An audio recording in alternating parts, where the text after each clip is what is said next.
Sau khi bay từ Hà Nội đến London, mình bắt đầu trại hè ở Anh kéo dài khoảng 2 tuần. Phần lớn thời gian mình ở tại Morelands College, cách thành phố biển Bournemouth khoảng gần 1 tiếng đi xe. Trong khoảng thời gian 2 tuần, mình đã có 5 chuyến đi dã ngoại trong ngày đến các địa điểm vòng quanh khu vực miền Nam nước này như Bournemouth, Oxford, làng Bath, London và đi trekking ở Loworth Cove và Turtle Door.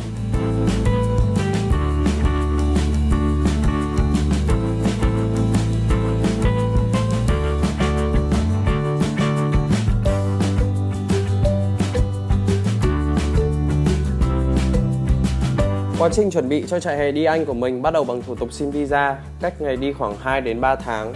Vì đi theo trại hè, mình cần chuẩn bị văn bản đồng ý của trường mình đang học. Mình ra làm visa tại đơn vị xử lý cho Đại sứ quán Anh tại tòa nhà Ocean Park ở số 1 Đào Duy Anh, phường Phương Mai, quận Đống Đa để lấy vân tay và chụp ảnh chân dung. Khoảng hơn 1 tháng sau, giấy tờ được gửi về nhà mình theo đường bưu điện. Chi phí làm visa đi Anh khoảng hơn 3 triệu đồng. Về đường bay, hiện tại Vietnam Airlines là hãng hàng không duy nhất khai thác đường bay thẳng giữa Việt Nam và Anh. Thông thường, đa số các hãng bay quá cảnh sẽ rẻ hơn bay thẳng. Giá vé bay thẳng rẻ nhất khoảng 1.150 đô la, giá vé bay quá cảnh rẻ nhất khoảng 800 đô la với Air China quá cảnh ở Bắc Kinh, Trung Quốc. Để biết giá vé chính xác của các hãng, các bạn có thể sử dụng trang skyscanner.com hoặc các trang web khai thác đường bay giữa Việt Nam và Anh như Vietnam Airlines, Emirates, Qatar Airways hoặc là Turkish Airlines. Các bạn nên đặt sớm để tránh tình trạng giá vé cao quả nhé.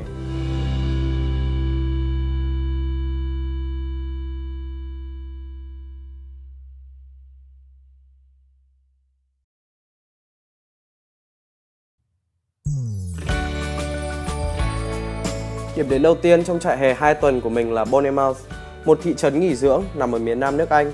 Thị trấn này nằm cách bờ biển Jurassic, một di sản văn hóa thế giới khoảng 150 km về phía đông và cách thủ đô London khoảng 170 km về phía tây nam. Mình có cảm tình với Bournemouth bởi không khí ở thị trấn này rất trong lành, khác hẳn với thủ đô London có phần ngột ngạt. Vì đi theo lịch trình của trại hè, mình không có nhiều thời gian để khám phá hết thị trấn này. Tuy nhiên, mình cũng có những trải nghiệm thú vị khi chỉ có một buổi chiều ở đây.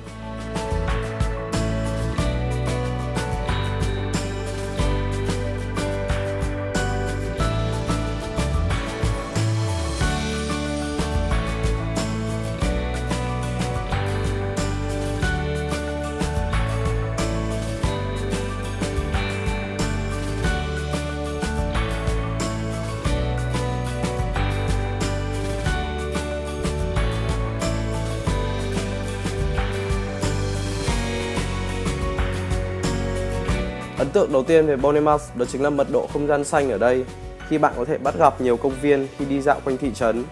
Mình bắt đầu hành trình ở khu trung tâm rồi đi bộ dọc theo khu Lower Gardens và Central Gardens trước khi đi dạo quanh những con phố đi bộ nhỏ xinh, sôi nổi với nhiều cửa hàng bán đồ lưu niệm truyền thống.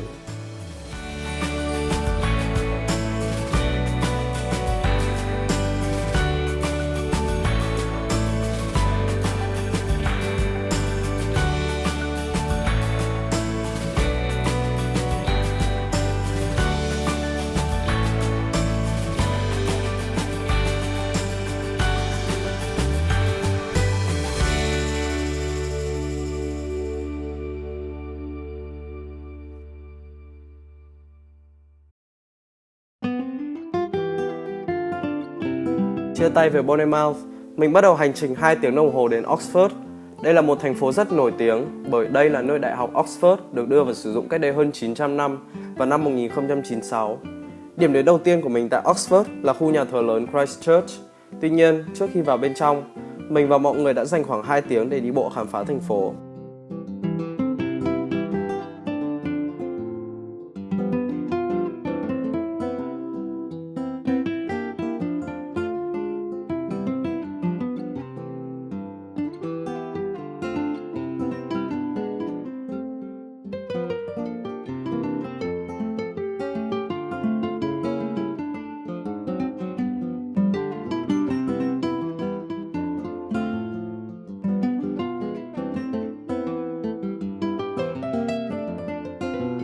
Cảm giác khi đi bộ ở Oxford rất tuyệt vời bởi các bạn có thể tận hưởng không khí trong lành cũng như là ngắm nhìn các công trình nổi tiếng lâu đời của Oxford như tòa nhà có mái vòm Radcliffe Camera, cây cầu Bridge of Sighs, tháp Halifax hay các khu chợ trong nhà.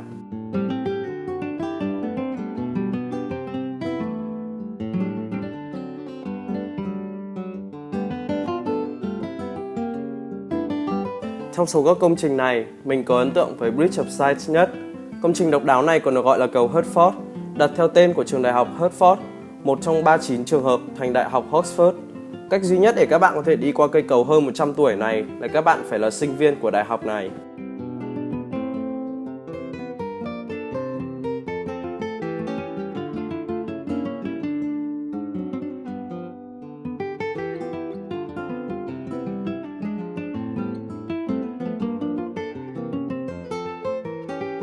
Ngoài việc thăm thú các công trình cổ kính, các bạn có thể trải nghiệm punting. Đây là một cách chèo thuyền khi người chèo sẽ sử dụng một cây sào dài, cắm xuống đáy sông rồi đẩy cây sào về phía sau nhằm cho chiếc thuyền tiến lên phía trước.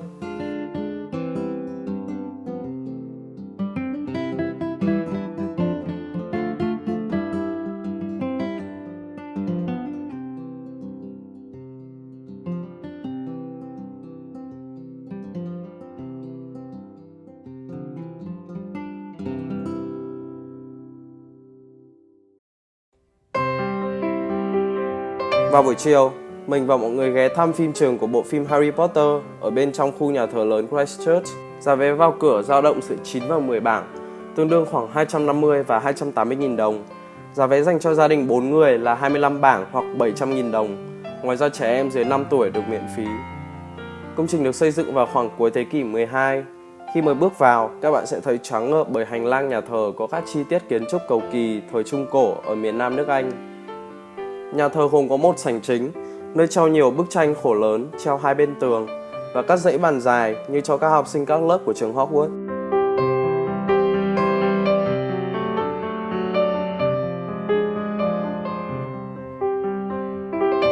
Ngoài ra, trong khuôn viên nhà thờ còn có một khoảng sân xanh mướt hình vuông, giống như các trường đại học ở Oxford.